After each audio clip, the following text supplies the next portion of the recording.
Qualitative research is a method of inquiry employed in many different academic disciplines, traditionally in the social sciences, but also in market research, in business, and other contexts including service demonstrations by non-profits. Introduction. Qualitative research is a major field of academic research study, and the basis for awarding theses and dissertations in the US and worldwide. The aim of a qualitative research may vary with the disciplinary background, such as a psychologist seeking to gather an in-depth understanding of human behavior and the reasons that govern such behavior. The qualitative method investigates the why and how of decision-making, not just what, where, when, or who, and has a strong basis in the field of sociology to understand government and social programs, and is popular among political science, social work, and special education and education majors.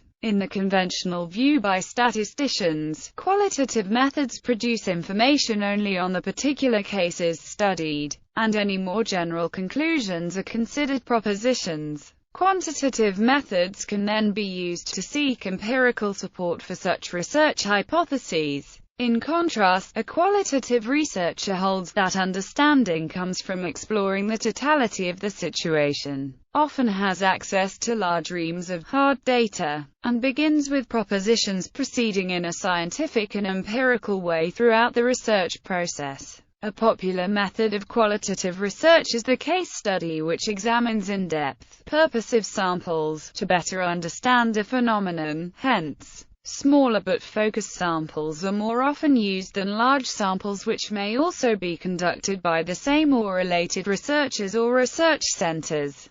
History. Robert Bogdan, in his advanced courses on qualitative research, traces the history of the development of the fields and their particular relevance to disability, and including the work of his colleague Robert Edgerton and a founder of participant observation, Howard S. Becker. As Robert Bogdan and Sari Maklaan describe in their education texts, historians of qualitative research have never, for instance, included Freud or Piaget as developers of the qualitative approach, yet both relied on case studies, observations and in-depth interviewing. In the early 1900s, some researchers rejected positivism, the theoretical idea that there is an objective world which we can gather data from and verify this data through empiricism. These researchers embraced a qualitative research paradigm, attempting to make qualitative research as rigorous as quantitative research and creating myriad methods for qualitative research. Of course, such developments were necessary as qualitative researchers won National Center Awards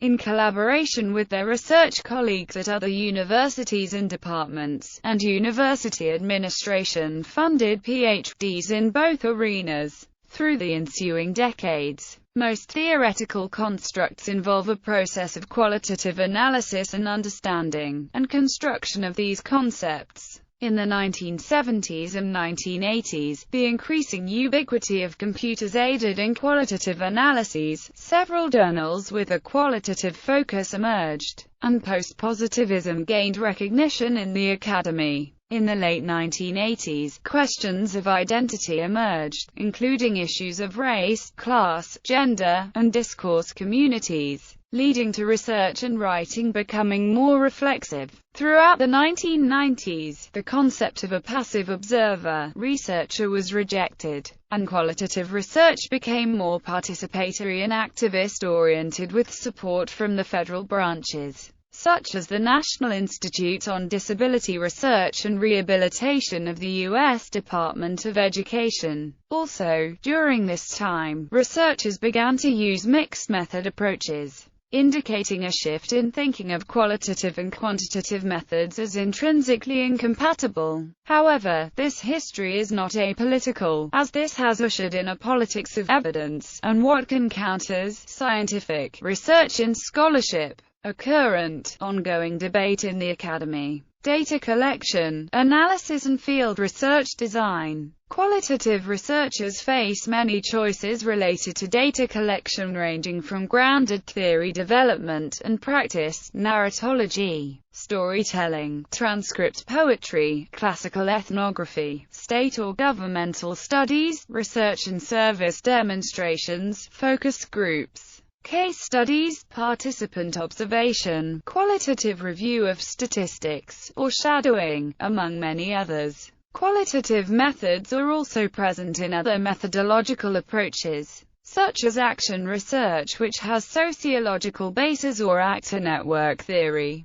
The most common method is the qualitative research interview, but forms of the data collected can also include group discussions, observation and reflection, field notes, various texts, pictures, and other materials. Very popular among qualitative researchers are the studies of photographs, public and official documents, personal documents, and historical items, in addition to images in the media and literature fields. Qualitative research often categorizes data into patterns as the primary basis for organizing and reporting results. Qualitative researchers, often associated with the education field, typically rely on the following methods for gathering information: participant observation, non-participant observation, field notes, reflexive journals, structured interview, semi-structured interview, unstructured interview, and analysis of documents and materials.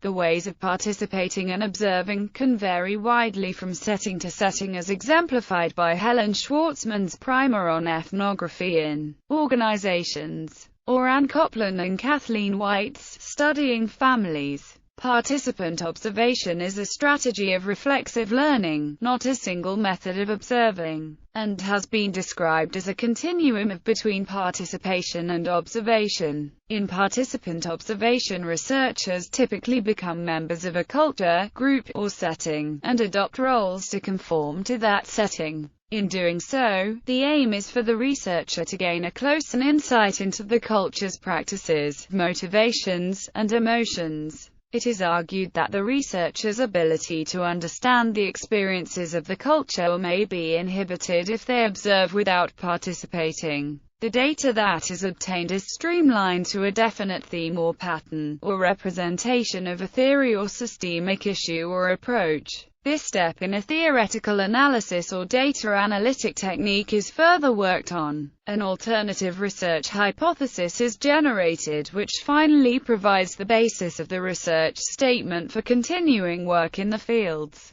Some distinctive qualitative methods are the use of focus groups and key informant interviews. The latter often identified through sophisticated and sometimes elitist snowballing techniques. The focus group technique involves a moderator facilitating a small group discussion between selected individuals on a particular topic, with video and hand-scribed data recorded, and is useful in a coordinated research approach studying phenomenon in diverse ways in different environments with distinct stakeholders often excluded from traditional processes. This method is particularly popular in market research and testing new initiatives with users, workers. The research then must be written up into a report, a book chapter, a thesis, a dissertation, charts and tables, or more commonly termed the manuscript. Specialized users of qualitative research. Qualitative methods are often part of survey methodology, including telephone surveys and consumer satisfaction surveys.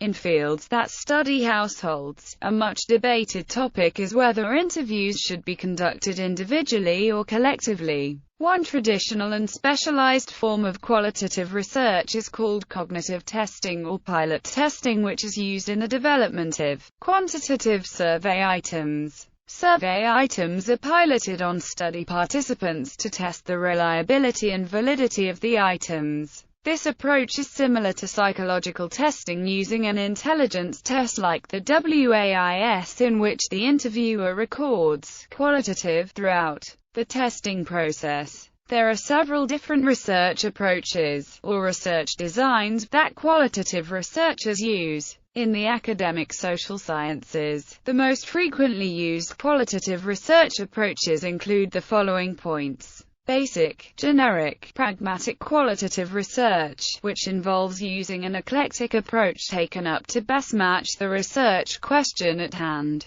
This is often called the mixed method approach. Ethnographic research. This method is also called ethno-methodology, or methodology of the people. An example of applied ethnographic research is the study of a particular culture and their understanding of the role of a particular disease in their cultural framework. Grounded theory is an inductive type of research, based or grounded in the observations or data from which it was developed. It uses a variety of data sources, including quantitative data, review of records, interviews, observation and surveys. Phenomenology describes the subjective reality of an event, as perceived by the study population. It is the study of a phenomenon. Philosophical research is conducted by field experts within the boundaries of a specific field of study or profession. The best qualified individual in any field of study to use an intellectual analysis, in order to clarify definitions, identify ethics, or make a value judgment concerning an issue in the field of study their lives. Critical social research, used by a researcher to understand how people communicate and develop symbolic meanings. Ethical inquiry, an intellectual analysis of ethical problems. It includes the study of ethics as related to obligation, rights, duty, right and wrong, choice, etc. Social science and governmental research to understand social services, government operations, and recommendations regarding future developments and programs, including whether or not government should be involved. Activist research, which aims to raise the views of the underprivileged or underdogs to prominence to the elite or master classes, the latter who often control the public view or positions. Foundational research examines the foundations for a science, analyzes the beliefs, and develops ways to specify how a knowledge base should change in light of new information. Historical research allows one to discuss past and present events in the context of the present condition, and allows one to reflect and provide possible answers to current issues and problems. Historical research helps us in answering questions such as, where have we come from? Where are we? Who are we now and where are we going? Visual ethnography. It uses visual methods of data collection, including photo, voice, photo elicitation, collaging, drawing, and mapping. These techniques have been used extensively as a participatory qualitative technique and to make the familiar strange. Autoethnography, the study of self, is a method of qualitative research in which the researcher uses their personal experience to address an issue. Data analysis. Interpretive techniques. The most common analysis of qualitative data is observer impression. That is, expert or bystander observers examine the data, interpret it via forming an impression and report their impression in a structured and sometimes quantitative form. Coding. Coding is an interpretive technique that both organizes the data and provides a means to introduce the interpretations of it into certain quantitative methods. Most coding requires the analyst to read the data and demarcate segments within it, which may be done at different times throughout the process. When coding is complete, the analyst prepares reports via a mixive, summarizing the prevalence of codes, discussing similarities and differences in related codes across distinct original sources, contexts, or comparing the relationship between one or more codes. Some qualitative data that is highly structured is typically coded without additional segmenting of the content. In these cases, codes are often applied as a layer on top of the data. Quantitative analysis of these codes is typically the capstone analytical step for this type of qualitative data. The most common form of coding is open-ended coding, while other more structured techniques such as axial coding or integration are described. However, more important than coding are qualities such as the theoretical sensitivity of the researcher. Contemporary qualitative data analyses are sometimes supported by computer programs, termed computer-assisted qualitative data analysis software, which has replaced the detailed hand coding and labeling of the past decades. These programs do not supplant the interpretive nature of coding, but rather are aimed at enhancing the analyst's efficiency at data storage, retrieval, and at applying the codes to the data. Many programs offer efficiencies in editing and revising coding, which allow for work sharing, peer review, and recursive examination of data. The university goals were to place such programs on computer mainframes and analyze large datasets, which is not easily conducted past 1,000 to 2,000 pages of text. A frequent criticism of coding method by individuals from other research tracks is that it seeks to transform qualitative data into empirically valid data, which contain actual value range, structural proportion, contrast ratios, and scientific objective properties, thereby draining the data of its variety, richness,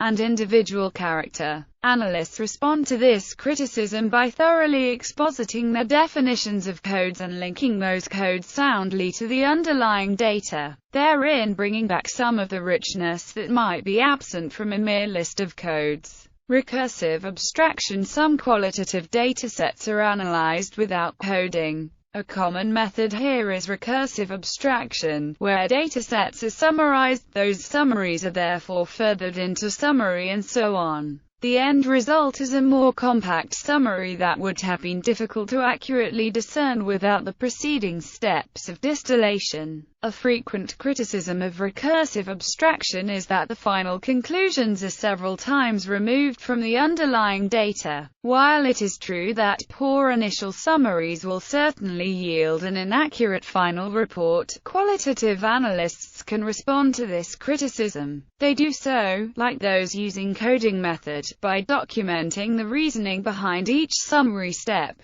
citing examples from the data where statements were included and where statements were excluded from the intermediate summary. Coding and thinking. Some data analysis techniques, often referred to as the tedious, hard work of research studies similar to field notes, rely on using computers to scan and reduce large sets of qualitative data. At their most basic level, numerical coding relies on counting words, phrases, or coincidences of tokens within the data. Other similar techniques are the analyses of phrases and exchanges in conversational analyses, often referred to as content analysis, a basic structural building block to conceptual analysis. The output from these techniques is amenable to many advanced statistical analyses. The input, of course, is all qualitative data and analyses. Mechanical techniques are particularly well suited for a few scenarios. One such scenario is for datasets that are simply too large for a human to effectively analyze, or where analysis of them would be cost prohibitive relative to the value of information they contain. Another scenario is when the chief value of a dataset is the extent to which it contains red flags or green flags. Many researchers would consider these procedures on their data sets to be misuse of their data collection and purposes. A frequent criticism of mechanical techniques is the absence of a human interpreter. Computer analysis is relatively new, having arrived in the late 1980s to the university sectors, and while masters of these methods are able to write sophisticated software to mimic some human decisions, the bulk of the analysis is still non-human. Analysts respond by proving the value of their methods relative to either hiring and training a human team to analyze the data, or b, by letting the data go untouched, leaving any actionable nuggets undiscovered. Almost all coding schemes indicate probably studies for further research. Datasets and their analyses must also be written up, reviewed by other researchers, circulated for comments, and finalized for public review. Numerical coding must be available in the published articles, if the methodology and findings are compared across research studies in traditional literature review and recommendation formats.